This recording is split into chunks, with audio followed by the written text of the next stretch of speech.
Ladies and gentlemen, welcome back to Mouthing Off with Mike, the only wrestling podcast that doesn't understand why Drew McIntyre just doesn't stab his opponents with his sword. Ladies and gentlemen, we are going to be talking about a clash at the castle. We're going to go ahead and get into predictions. But before we clash at the castle, we got a clash with a couple sides of the ring. From four sides of the ring, I've got Chano Hayes, and I got the Zombie King himself here. What's going on, fellas? How are we doing today? Good. Thank you for having us, man. Oh, thank you guys for having me on the show. What was it? Just a week or so ago, filling in for Marcus, who was feeling under weather. I hope Marcus is feeling better if he's watching. Much love to all sides of the ring when it comes to four sides.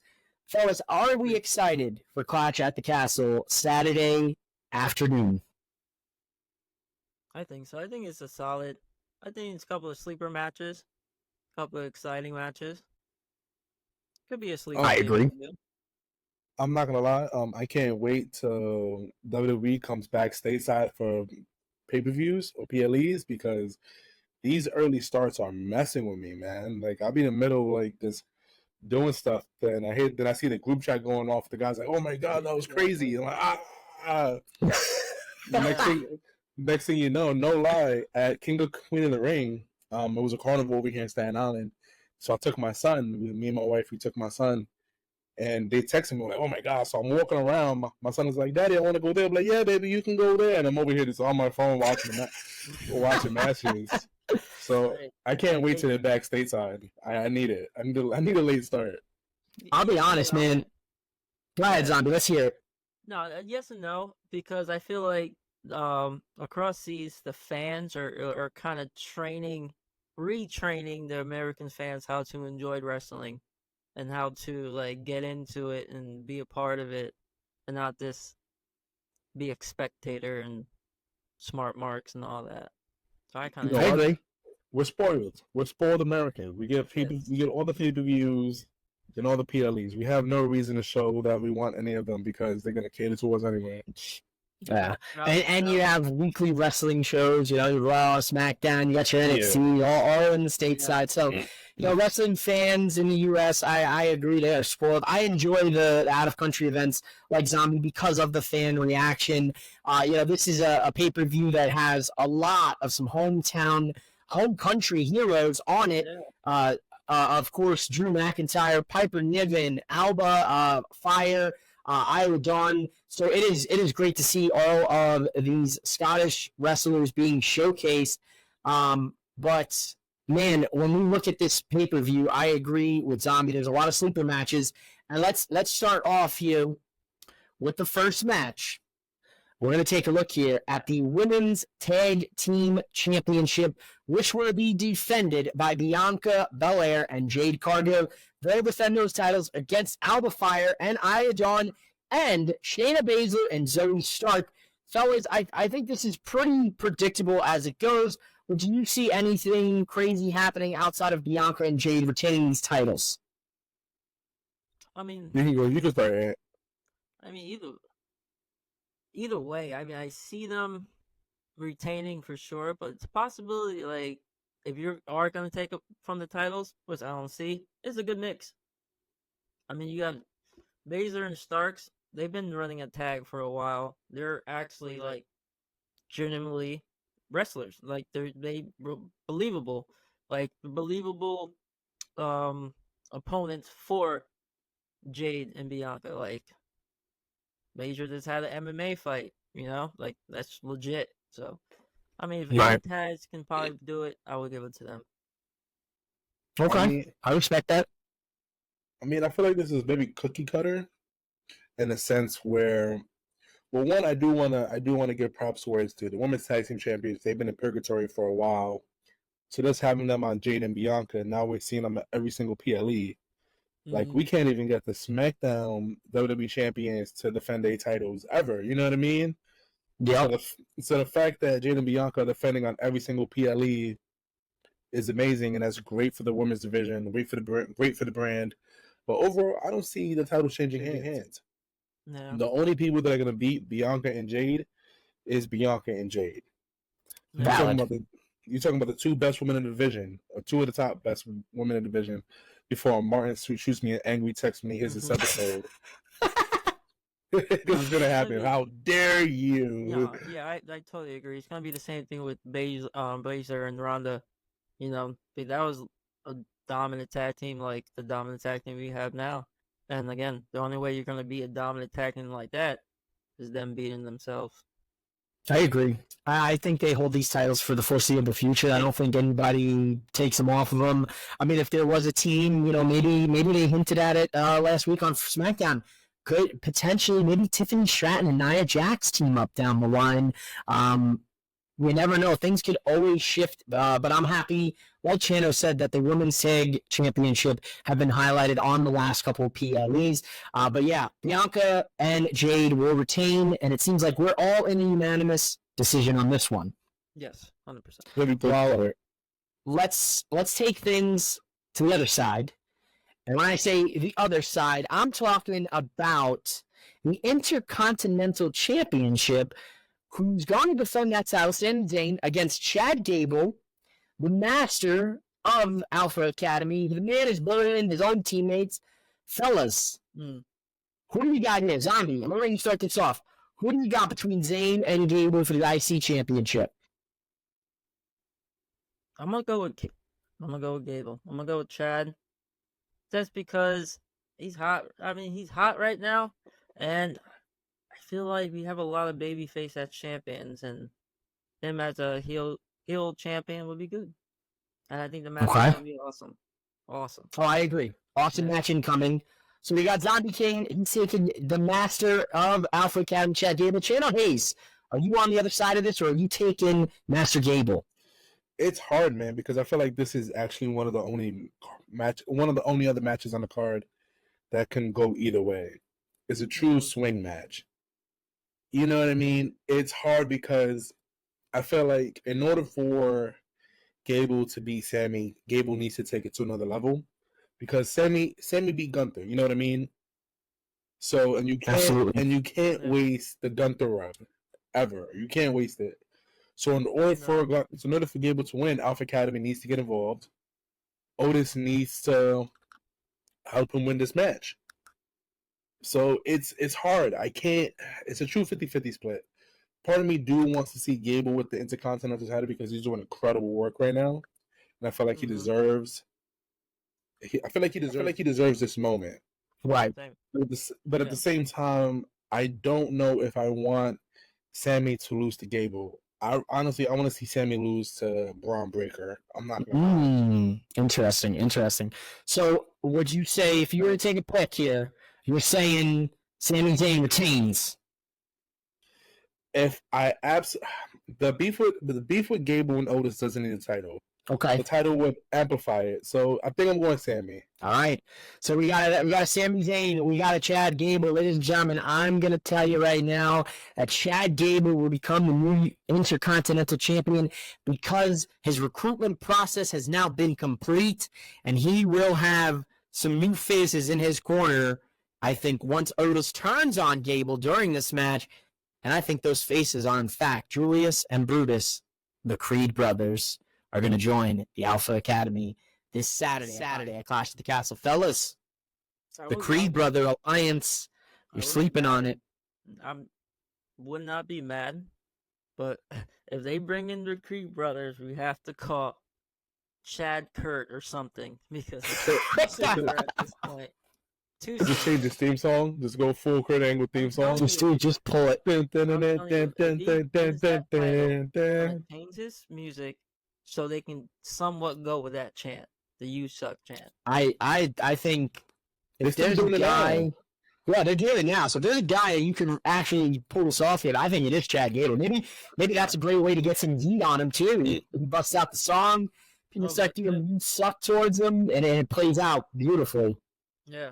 I'm telling you, people want to, just take it from, across seeds fans. They just want to be a part of it. So if you get them a part of it, either they're booing you or cheering you, it's going to be tenfold. He's not wrong, ladies and gentlemen. He's a pro wrestler out here, folks. So make sure you check out Zombie King on social media. Follow this man's career. So he knows what he's talking about. Look, we're gonna take a look here, fellas. We're gonna dial things up a notch. We already talked about the women's tag titles IC championship. Let's talk about their women's championship being defended by Bayley against Scotland's own Piper Niven. Chano, what do you think is going to happen here? Is this another clear and cut one for you, or do you think some surprises await? One, it would be hilarious if Piper Niven actually won the strap in Scotland. That would be hilarious. I can imagine Chelsea Green just acting a fool. But I feel like this is very cookie cutter, man. This is once again WWE giving their hometown wrestlers a chance to wrestle in front of their friends and families, and in a world title spot. So it's a great spot for Piper. Mm-hmm. She's been busting her ASS. I don't know if we curse. I don't know if we you can curse on Mountain off with my curse on. Don't worry about it. So I don't know. Listen, Piper's been busting her ass ever since she got the pairing with Chelsea. This is a very well-deserved spot for her. This is great for her. I hope she takes full advantage of it because SmackDown was lacking heels outside of Nia Jax and Tiffany Stratton. Yeah. I don't know about you guys. I don't consider Chelsea Green a heel. Chelsea is just an entertainer. Yeah. She's just great. You know what I mean? So there's an open spot for her. There's a nice niche for her in this women's division on SmackDown. I just want her to take advantage of it. As the Bayley aspect, this title reign has been really underwhelming. I agree. Really underwhelming. And I'm giving her as much patience as I can because she's such an incredible person, such an incredible wrestler who deserved her moment at WrestleMania. And it's probably just creative. You know what I mean? She's not a bad wrestler. You know what I mean? She goes out there, she puts on great matches. It's probably just creative. It's a slightly direction. You know what I mean? But overall, I'm just glad she's with the strap and she's doing her thing. I just hope they help each other and they put each other over. Piper more especially, Bayley's more solidified, so she doesn't necessarily need it. Sure, makes sense. Zombie, thoughts? Yeah, two thoughts. One on Bayley, real quick. I feel like it went I was thinking hard about it because she is a great wrestler, great performer, but when she did turn face, I forgot who was mentoring it. I can't remember. I don't know if it was on ours or a collab podcast, but they never did it like a gimmick change or some. Right. It was the same thing. So it's like you're a face, but you're still rocking the heel gimmick. So I think that's not helping either. But the match itself, what Channel said, it's going to be a cookie cutter. It's going to be a good showing for a Piper Niven. But I think we're going to get an interference with Nia. And Nia's going to be one of those, like, no one's taking off. No one's going to take that title from, like, but me. Like, I'm the person that's going to beat Bayley for that title. No one else. I'm not interesting. I do feel like they're a little ways away from that because I know she got a guaranteed match at SummerSlam. Which is cool, but she still has to wait through Money in the Bank. So she still has some time before she even gets her title match. So either way, her position is solidified. You know what I mean? If Piper wins, it doesn't matter. Yeah. If she wants to take it from Bayley or she doesn't matter. Or, if she has something legitimate against Bayley or it's just a title. I don't really think so. She's just been chilling doing her own thing in the back. You know what I mean? She's been feuding with Mitchin, which is cool because it gives her something to do. But overall, Nia's really just hanging out, just really just doing her thing and just biding her time. I think go ahead. No, you go ahead, Zombie, please. I would like to see her just more in the main picture. Like since she won that title, like she's been rocking this comeback. She's been on point. So have her winning Queen of the Ring. So me personally, on selfish reasons, I don't mind seeing her on the main picture on TV every day. Main feud for her. I think Nia is in a position right now where kind of Chance said it, like, they can kind of hold her off to the side and let her do kind of side quest for the time being and work up the whole Queen of the Ring gimmick because it's a guaranteed shot at SummerSlam. And to be honest, he also makes a valid point. Money in the Bank, anything can change. Bayley could end up getting cashed in on, in the weeks following Money in the Bank, the weeks prior to SummerSlam, where maybe it's a Tiffany Stratton versus a Nia Jax thing. Maybe the hint that I'm alluding to them being a tag team, maybe that was just some foreshadowing for down the line. Maybe the odds-on favorite of Tiffany winning Money in the Bank, that's just things, right? So there's a lot that can take place from now until then. As for this match with Piper, I agree with you fellas. It's going to be a damn good showing for both of them. Bayley's going to get her, David and Goliath moment, obviously going up against a competitor that's, a little bit bigger than her. Bayley more than likely retains, and maybe we start to see some dissension between Chelsea and Piper. Chance said Chelsea's not really a heel. Piper's not really kind of a heel either. Piper just wants a title opportunity. Like, they don't really have a designation, so maybe that's how it happens. Maybe Chelsea just overreaches too much and costs Piper the match, and Piper finally snaps and attacks Chelsea. And maybe a tag team's broken up, but a new story also develops. So I'm saying Bayley retains the championship. I think we're all in agreement on that as well. I think pretty for the most part, we're going to be in agreement on most things here outside of the big matches. Big match here for Puerto Rico's own Damian Priest, headlining Clash at the Castle against the man who's on the poster himself, Scotland own, Drew McIntyre. I'm going to let you guys start this one off. What do we got here, fellas? What are we hoping to see? Sorry, Chance. Honestly, I don't think there's a wrong winner in this match.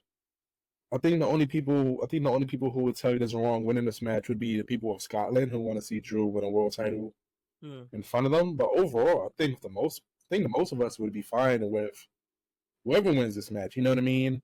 Love Damian Priest. The Judgment Day with Resurgence is finally back alive. Once again, thanks to Dom. Dom is carrying Judgment Day on his back. So that's just that. But other than that, I don't think there's a wrong win in this match. Mostly because if Drew wins, I don't see Drew holding the title for long.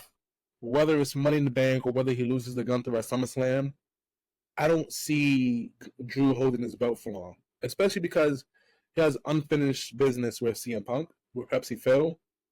And I don't necessarily think that needs a title. You know what I mean? Could you imagine if the Phil Mander was in a title match with Drew McIntyre for the World Heavyweight Championship? Twitter would be insane. I wouldn't want to be on Twitter those days because they're nasty. They're very nasty. It's nasty. Get violent. Okay. All right. So no losers here for the matter in the runs of the stands because Chance fears that.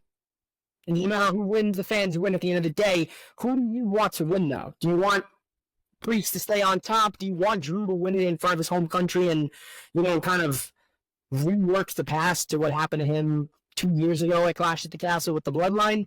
Where are you on this path?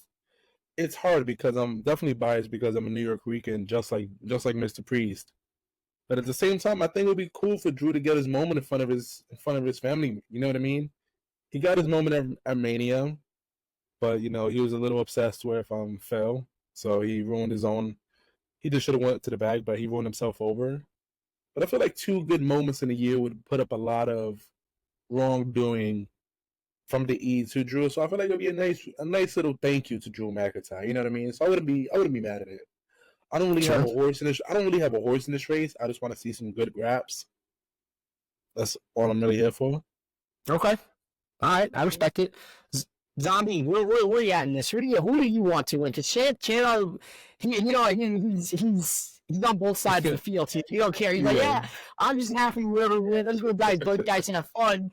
Zombie, do you have a winner you want to see win this match between Priest and McIntyre? You know what? I'm selfish reasons. I'm gonna go with my boy Priest, but hell yeah, I'm going for him only because I would like to see him just rock that title to SummerSlam. Obviously, he's going to drop it to Gunther because Gunther's on an amazing run right now. But I think right now, best thing is Drew is Phil. And what Jan said before, you don't need a title for that. That feud is entertaining by itself. And I think almost the title will get lost in that feud a little bit. Just because a little fun fact, Mike, in case you didn't know, I gotta throw Ant out there because he never big ups himself, so I gotta do it for him.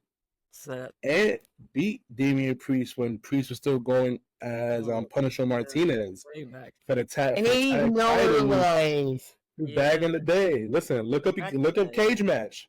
Okay, man. Yeah, these two. I know what I'm doing after I'm done. We're recording this one. Zombie, man. I got the guy who beat the current light heavyweight champion on the show. You know, get some hype about what's up. Nowhere in the shape he was now. I mean, he's rock solid right now. But look at my guy. He's too humble. Dude. You know, share the same locker rooms, hang out. We're actually, you know, that's awesome. Hanged out a bunch of times, had a bunch of matches. One of my first choke slams from guy is tall. Let me tell you that. Not on the choke slams from him. I'll tell you from firsthand, but yeah, we're cool. Dude, that's awesome. I remember one of our first episodes. I asked Ant. I was like, Ant, what was the biggest person you wrestled? And Ant was like, he was like, I think he was like, yeah, Leo Rush. So we did a little bit of Googling on Ant. We saw his cage match against Punisher Martinez. It was like, Ant, what do you like? Leo Rush is cool. Don't get me wrong. He's a pretty good wrestler, but you was in a ring with Damian Priest. This is crazy. What? I think my co-host knows more of my history than I do at this point. You know, that's good. We gotta find a way to big you up, man. Mine. Can't remember all of them, but yeah. I'm happy they do remember that, and I'm like, oh yeah, I did. Matter of fact, I did. My man might have been slammed too hard by Mr. Senior World Champion. He can't remember. No, so that's a wicked story, guys. If you're listening and watching, what a time to be alive! You get this exclusive heat only thanks to Chance, because Ant wants to be humble today, but we got an exclusive insight here when it comes to some indie wrestling from back in the day. So we got Damian Priest. Chano don't care. He's like, as long as both guys have fun. I'd like to see Drew win the title in front of his home country. But to be honest, I want chaos this summer. And I want Priest to retain the championship because I want the temptation of Finn Balor with the Money in the Bank. That's a good story. I think that's a story that could carry us into a very interesting SummerSlam matchup with him and Gunther, to maybe to the point where Priest is about to lose to Gunther, but Finn cashes in to save the title for the Judgment Day. I don't know, guys. Hear me out. Let me cook a little bit. Yeah. But I'm taking Priest. I think he's going to keep the title. I think CM Punk, it's inevitable. He's going to get involved. What he does, I guess we'll find out Saturday at Clash at the Castle over in Glasgow, Scotland. They say, fellas, do you find it funny that it's not actually in a castle because, Clash at the Castle? Just saying. Can we get it in a castle one of each years? Can maybe we just get it in a castle just for the shits and giggles, or nah? I want maybe more stage. Like, give me like a nice castle on the stage. Make them come down. Like, have a drawbridge come down. That'd be sick, dude. I miss the old school, like really over the top setups. Like, they only kind of do it now for like WrestleManias and stuff. But what Royal Rumble was it where they had like the doors open? They had the guys open the doors. Was that like Royal Rumble like 9 or 10, something like that, where they had the people open the doors? Wasn't that the one first time Austin won? I think so. It was the one Austin won. So was that 96? I'm not gonna lie to you guys. Like the castle, right? Listen, a castle setup is cool. Like especially like the old Armageddon setups at the beginning of the year. Those the were old so Armageddon setups, they would my be God. great. But in the actual castle, I would feel bad for the people of Europe because you know how expensive those tickets would be to have a wrestling match inside of the castle. Dude, you know how expensive they are right now without being inside the castle? Dude, those tickets are nuts. Bro, it's insane. Listen, WWE, you know when wrestling is thriving when you're looking at a nosebleed seat for $300-$400. True. It takes me out, dude. That's why I'm kind of like, yo, low key. Like, I'm kind of sad that wrestling's big again because, like, now I got to spend an arm and a leg to go to shows. 100%. Like, can you guys, like, go back to doing fake fans? Like, let the real fans get to the shows and enjoy it because this whole $500 for a nosebleed ain't doing it for me either. Like, I agree. It's crazy because for Mania, me, Brandy, and Jacob, Brandon's brother, we spent a pretty penny on tickets, and I feel like we had good seats. You know what I mean? In the grand scheme of things, we were really blessed because we had good seats. But when you don't hear commentary, you want better seats. Yeah. So I want to be within 5 rows of it now. That'd be nice. So The goal is that's my goal now. If I can't sit 5, 6 rows ringside, I don't want to go. yeah. My bucket list item is to sit ringside at a WrestleMania. I mean, hopefully I don't die without accomplishing that, but that's like my bucket list, man. Like just to be ringside, right? That's all I want in life. Listen, listeners, you have the unique ability to help your guy Mike achieve his dream. It doesn't have to be this WrestleMania. Right. It could be WrestleMania 42. 43? As long as you send him there. Right. Yeah. Just all you have to do to get to relive those dreams, folks, just follow me on social media, subscribe here on YouTube, and make sure you show love to the 4 sides of the ring, boys, because these are my guys for full life. You was number 1 in what country? Denmark, baby. Number 1 in Denmark. Listen, we're packing.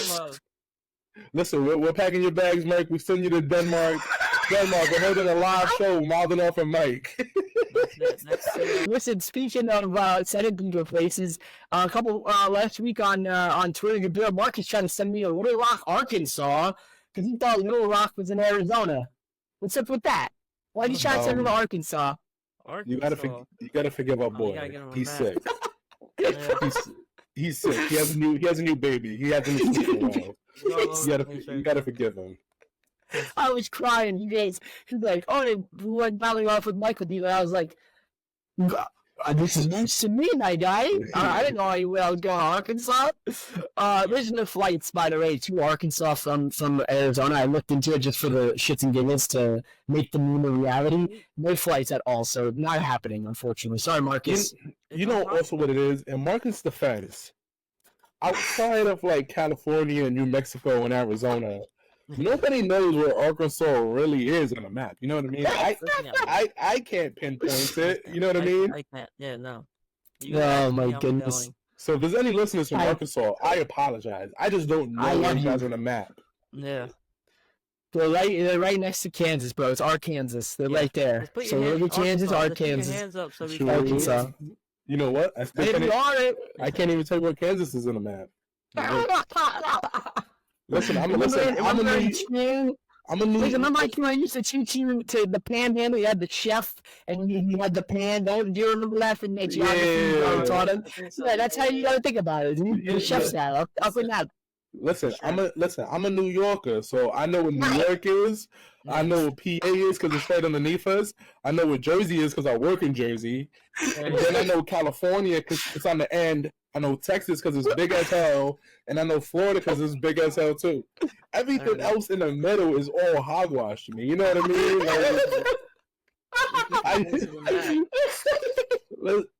I'm an ignorant New Yorker. I don't know where any... Listen, I'm self-centered. I don't know where anything is, all right? I'm finished. I can't lost control. Listen, I quit. One of these two guys is going to say Saturday last year known between Cody Rhodes, the American Nightmare, and the phenomenal one, AJ Styles, for the undisputed WWE Championship, and then I quit match. Fellas, let's talk about it. I'll let Chano go. He's Chano Rhodes. What do we got here? Cody's the savior, so Cody's not losing at the Clash at the Castle. You know what I mean? Like, it's hard, man. When you have a babyface like Cody Rhodes, he's not losing to AJ Styles. He's not losing to anybody. Maybe outside The Rock, maybe Seth Rollins, maybe a Gunther. You know what I mean? It's hard for me because Cody's a great wrestler, right? I hate his gimmick. I was telling Mike, we was watching a little bit of NXT. I hate the way Cody holds the belt. I hate the way he walks. I hate the way he talks. I hate the way he looks.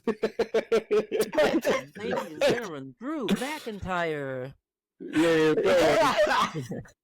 I don't have any hater alarms. Hater. There we go. Listen, Cody's a great champion, right? He's a good champion, but I think he's suffering from the same thing Bailey is. Like, it's just lackluster. I don't know if Cody's thing is the fact that we don't believe that he's going to lose the belt. So that's why his title reign isn't as exciting, you know what I mean? Because when you're a world champion and you go into a title match where when there's a 98% chance where you're not losing, it's not as exciting, you know what I mean? The I Quit match is cool, but especially for a babyface champion, there's no way a babyface champion loses an I Quit match unless you grab his child and hold his child to gunpoint and be like, if you don't say you quit, the child gets it. You know what I mean? When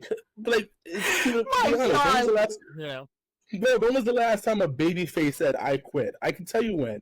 It was when Adam Copeland, formerly known as Edge, was in an I Quit match with Finn Balor, and he had no choice but to because Rhea was going to kill Beth Phoenix. This is true. Yeah. Babe, listen, you got to threaten the babyface's family's life during an I Quit match. AJ Styles, if you're not ready to catch a charge for this title, don't even bother, buddy. So should we be alarmed if at the start of the pay-per-view we get a sighting of Brandy Rhodes at ringside? Should we immediately start setting off the alarms like, oh shit? Bro, 1,000%. If you see Brandy and the baby, just know AJ might go to a dark place in his life. He might have no choice. Bro, Cody's a baby. Cody is the baby face. You know what I mean? And then Arn Anderson plays up with the Glock. And that's it, problem solved. That's it, problem solved, dude. That would be insane. Guns up all day. Guns up. Zombie, what do you think here from an in-ring perspective as a wrestler? Do you think they would be able to recapture the magic that they were able to capture during the first face-off? Do you think they'll be able to outdo that first match with the second match? It's almost yes and no. Okay.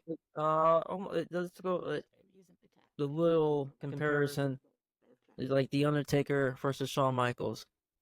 The first one is one of the greatest matches ever happened. Second one was good, great, but once you make magic and one's like what lightning only struck once, but you do have like same thing with Undertaker and Shawn Michaels. They're able to do it. Just that first one was so good. It was just hard to do it. Cody Rhodes versus AJ Styles. It's gonna be good. I feel like we're gonna get more emotional type match than more of a wrestling match. So that can either help or injure the match, because some people want to see that wrestling type again. But I feel like we're gonna get more Cody Rhodes type matches where it's more emotional based and crying and all the good stuff. Gotcha. It's hard because you have two great workers, right? Mike, I don't know if you're aware, but I have a bias to wrestlers that are over 45 years old. I just don't want to. I'm well aware of it. Yes, I don't want to see wrestlers over 45 on my television. But AJ still got it, man. And him and Cody have a very unique, very great chemistry. Because Cody Rhodes is kind of like an old-timey, old-field school wrestler. It goes hand in hand with what AJ does, you know what I mean? And AJ still goes. I feel like an I Quit match doesn't work necessarily for this feud, you know what I mean? I like I Quit matches for the grimiest of heels and the most extreme baby faces. Yeah. The most recent example would be the Copeland versus Christian Cage, where Christian is arguably one of the biggest heels in the world, and Copeland is he's a pretty substantial, pretty big baby face, I would say. Oh, absolutely. It works in that sense. AJ Styles, to me, he isn't a heel. Especially in this storyline right now, he's a justified man that understands his clock is running low. So he needs to, if he's ever going to become a world champion, It's gonna be right now. So to me, that makes sense to me. You know what I mean? But it doesn't make him a heel to me. It just makes him a man that's aware of his mortality. So for me, an I Quit match doesn't necessarily work. A No Holds Barred match would have done the same thing here. Yeah. Okay. You know what I mean? I lean for this because I'm in the party with you as well. Where I'm like, I Quit match unless they're setting something up. And we're gonna get to that in a sec to kind of wrap things up. But Last Man Standing, I think, works better for this feud. It does. 1,000% it does. Because I'm not gonna hold you. Muttering the words "I quit," like just as a, I don't know, maybe it's my toxic masculinity screaming.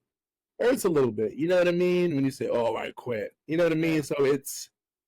I think in these type of matches, somebody inevitably loses a little bit more. Mm-hmm.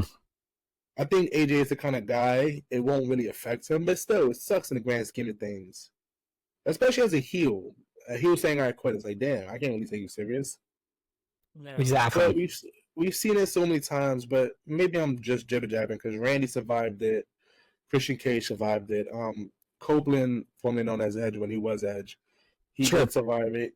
You know what I mean? So maybe it's just overthinking it, but I like the I Quit match being the accumulation of a feud. Like, to me, when we see Cody Roman 3, I want to see that in the Last Man Standing or an I Quit match. There you go. I mean?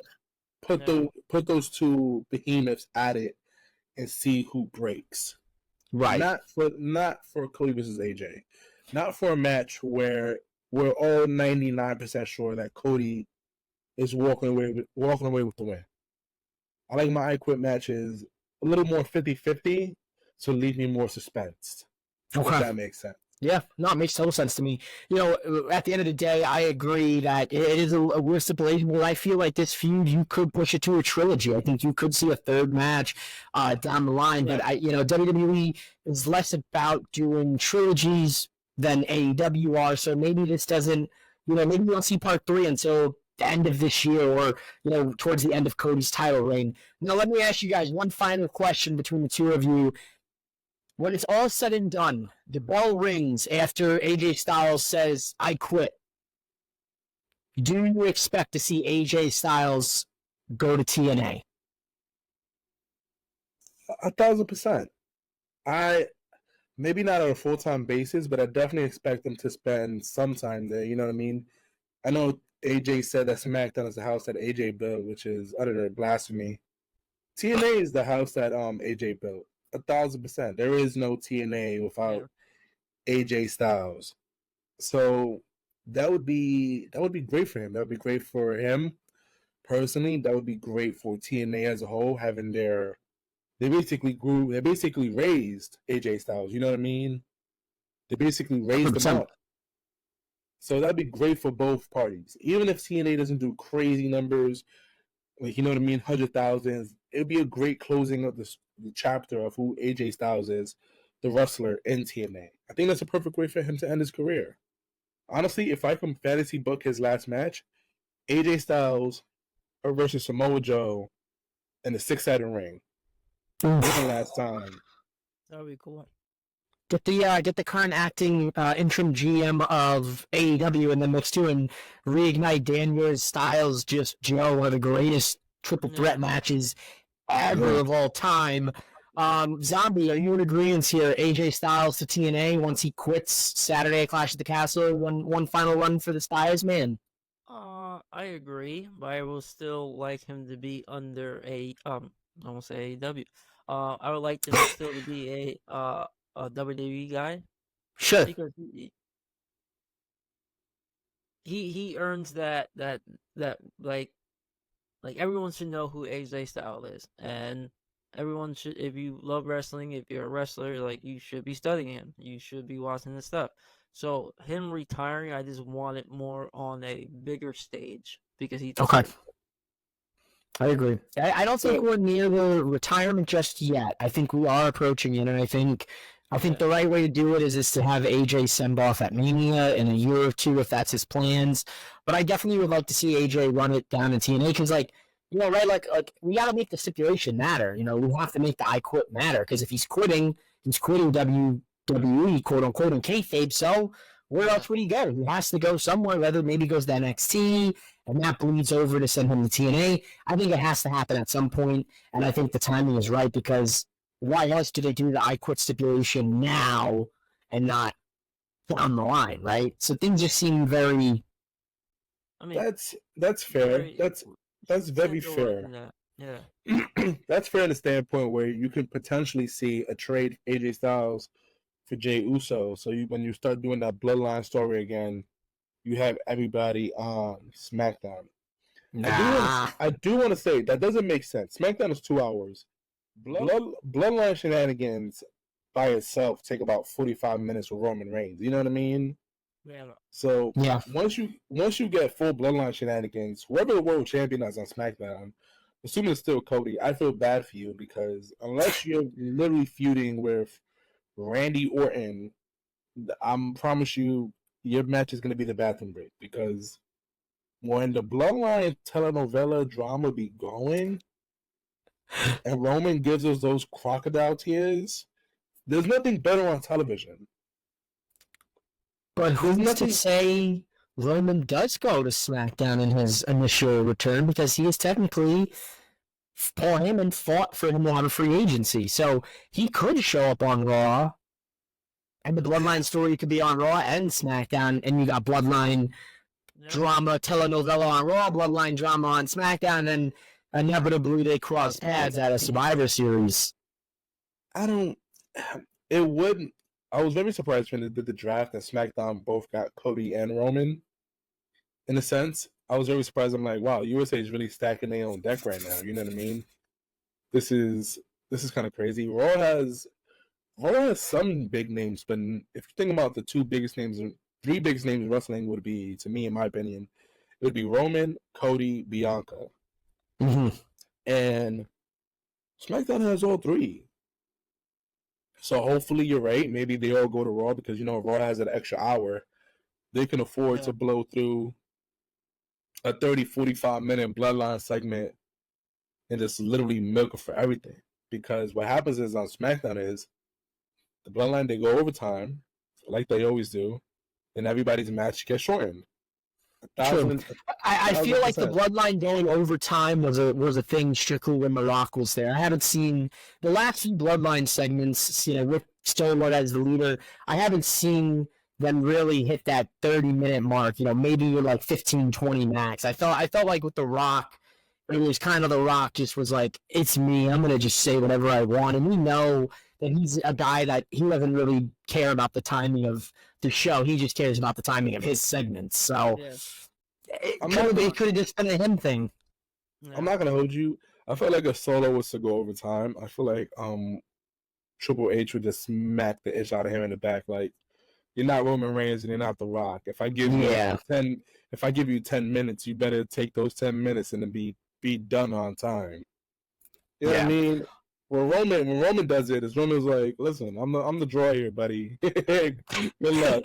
I can do whatever I want. And that's the best part about it, folks, is, we've got all these varying opinions. We have all of these different insights. That's what makes this wrestling podcast stuff fun for me. I hope you guys enjoyed our predictions here for Clash at the Castle. I want to thank Chano. I want to thank Zombiie. Make sure you guys go follow them. I have all their socials down below as well here on their little name badges as we've been talking this whole episode. Thank you guys. Anything you guys want to plug, please let the people know. The time is yours. And plug your matches. Where you wrestling this week? Friday night, Richfield Park, ECPW TV taping. I'll be tagging with my pop. I'm tagging with my pop all month long in honor of Father's Day. So I'll be tagging with him going against SCK, their tag team titles. I'm actually really excited because we worked these people plenty of times, but separately. So this is our first time wrestling them as a tag team. So, hell yeah, hell yeah! It's one of those matches where you're like, all right, bet. We're like, when you see certain people across me, you're like, all right, we're going hard. So I like it, dude. I like it. So you said ECPW? Yeah, that's kind of my home promotion right there. That's do you know Dyson Bennett by chance, my boy? Top notch. Oh, wait a minute. Top notch. That sounds so top notch. Dyson Bennett.